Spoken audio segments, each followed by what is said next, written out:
Hey everybody, this is Mike. Welcome back to Fraser on Sports. Today I want to take a look at a key play from this past Sunday's game. For those of you coming to this video sometime down the road, this is the 2023 season. It's Week 10. The Steelers are hosting the Green Bay Packers in Pittsburgh. And a little bit of background here on where we are in the game. The Steelers scored on their opening drive and ran the ball very effectively. This is now the second drive of the game. They've still been running the ball very effectively. And they are just into the red zone here. They're at the 16-yard line. And this is a 16-yard touchdown run by Jaylen Warren on this play. And let me just draw real quick what's going to happen here on this play so that you know what to look for. Jaylen Warren is going to take a handoff and come right up in here between Broderick Jones and Darnell Washington. Prior to the snap, Allen Robinson's going to come in a jet motion here, and he's going to come up here through this hole as well to throw a block, and Isaac Seumalo is also going to pull through that same hole and throw a block up here as well. And that creates plenty of running room here in this open space, and Warren does the rest from that point on. So let's go ahead and watch this one time through, then we'll get into the background on this play and all of the details and the things that make this play work as well as it does. So there's Seumalo's pull block and Warren in for the touchdown. All right, so what makes this happen? Couple of things. First of all, the Steelers ran from this formation 2 times already prior to this play in the game. This is the 22nd offensive snap of the game. They ran a very similar version of this play on the first snap of the game and on the 14th snap of the game. One of the big keys in that is that they ran toward the bunch, both of the first 2 times that they ran this. So you've got this 3 receiver bunch over here. You've got Darnell Washington, tight end, over here on the right-hand side. They ran this to the left. They ran it to the right. Both times they ran toward the bunch of receivers. So on this play, I believe that has a huge impact on the outcome of this play because the Packers appear to be anticipating that. They have, you'll see both of these interior defensive linemen on this iteration of the play, they slant toward the bunch side. And it's basically it looks like they're anticipating it. Fool me once, shame on you. Fool me twice, shame on me. So not being fooled by it the third time through, they slant toward the bunch, which makes perfect sense. But this is where we talk about football being similar to chess, where you're trying to think several moves ahead of your opponent. And in this particular case, Matt Canada, offensive coordinator for the Steelers, seems to have done a very good job of that and sets up this play beautifully by running toward that bunch 2 times out of this exact same formation early on in the game. And like I said, this is only the 22nd snap of the game. It's not like we're suddenly in the 3rd or 4th quarter and they're trying to pull this back out and run it again. This is still recent enough of those first 2 runs of the play are recent enough in the collective mind of the defense that they're going to remember that they've seen this and they're going to react to what they've seen already in the past. It probably also helps in this case that Matt Canada's play selections tend to be repetitive, and he tends to latch onto the same plays over and over again and repeat them. So that tendency actually played in his favor in this particular case. So let's go ahead and watch this through one more time, and then we'll look at it from behind the offense and see why a number of these things work the way that they do. And one other thing that I want to point out right here. So Warren's through the hole at this point, and he's got a lot of space here. He has a very good running lane to get through here. Now this does close in. You've got 37's going to close in here. Broderick Jones guy here is going to break off of his block and close in, and the safety is going to close in as well. Warren being a smaller guy already, 5'8", I think 215, he's small but powerful, but he does a really good job, even for a little guy, of doing what we call getting small here, where he basically, you see him kind of collapse on himself and really collect his body around the ball and makes himself very small, actually ducks under the hands of one of these. I think it was the guy who is being blocked by Broderick Jones here, actually gets underneath his hands. Let me slow this down and you'll see him kind of squirt through here.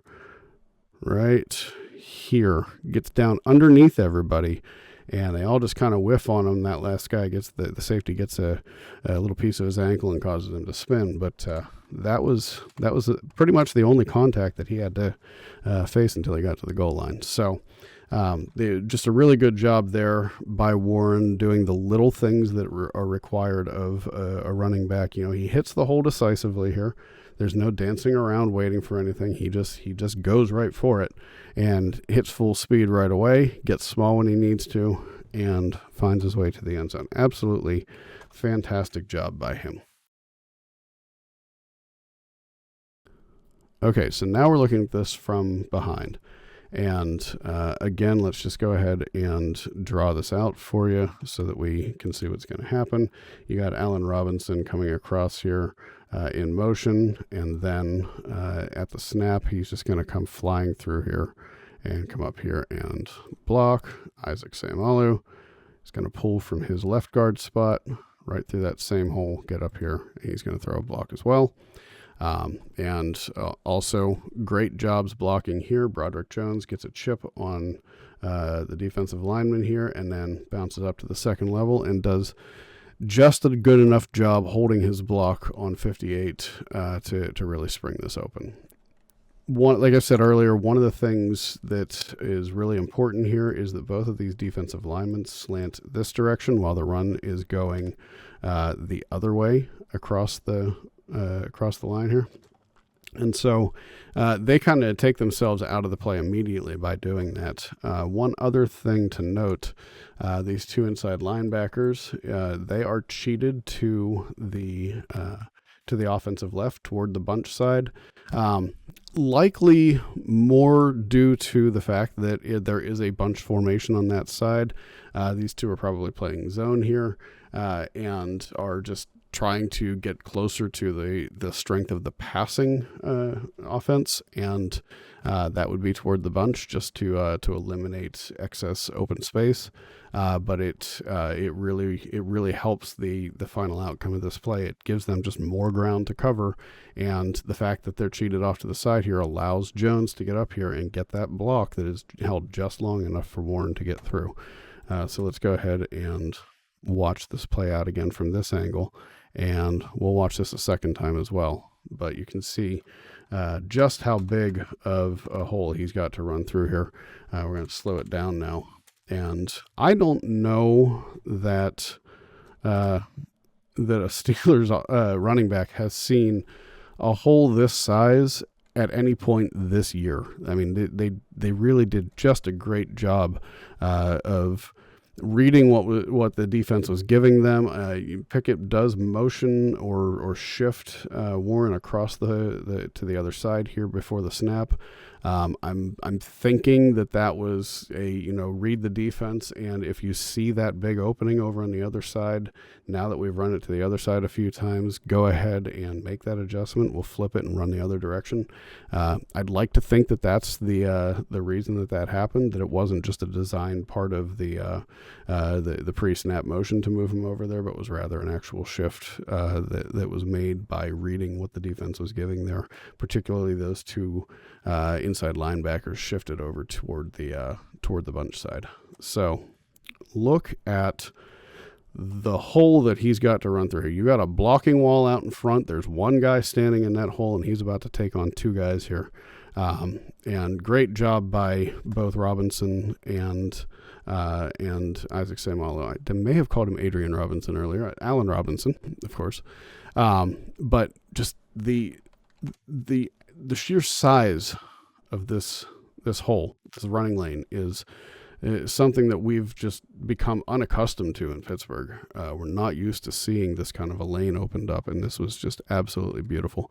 And when I talked about Warren getting small, it's right there at that point where he's basically collapsing himself in on himself enough to get through this gap right here. You see him. I mean, he's obviously going to protect the ball, but he really just kind of closes in on himself and doesn't give any excess target to a defender to get a hand on him and potentially bring him down.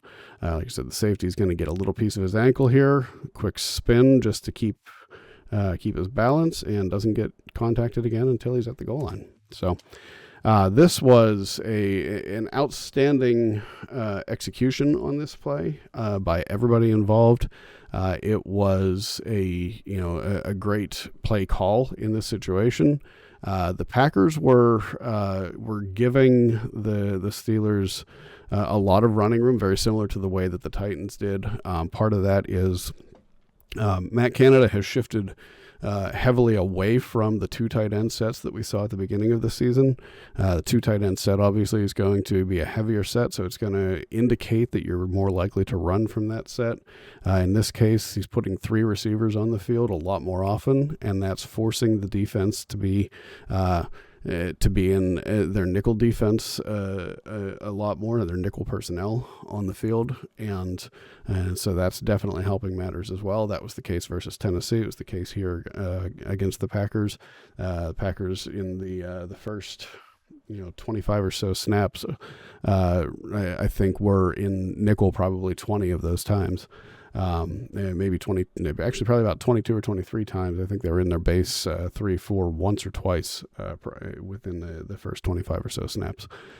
So the formations that Canada is choosing to use now are creating running room simply by making it less obvious that they're going to run or pass. They still have the problems with passing the vast majority of the time they're in shotgun, running the vast majority of the time that they're under center. That's coming a little bit more toward center, so there is some improvement happening there, but just, again, simply putting three receivers on the field and forcing the defense into their nickel personnel is going a long way toward opening up some running space and creating opportunities like this. Also, like I said, running a similar play but to the opposite side twice.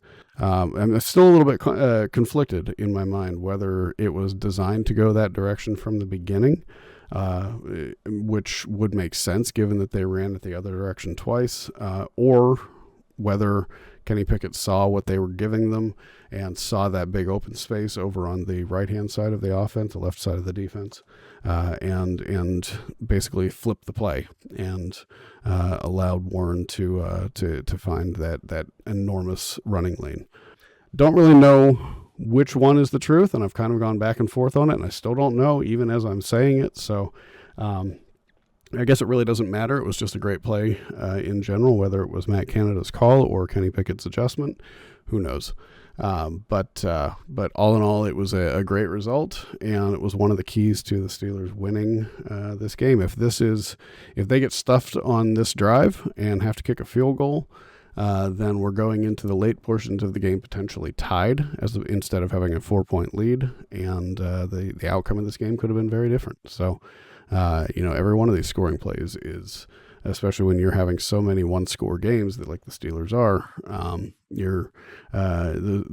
every one of these scoring plays really matters, and this one was critical to the outcome of this game. So I hope you enjoyed this video, and thanks for joining me. If you did enjoy this video, I would appreciate it if you'd go ahead and give it a like, leave a comment if you'd like to. Let me know what your thoughts are on this.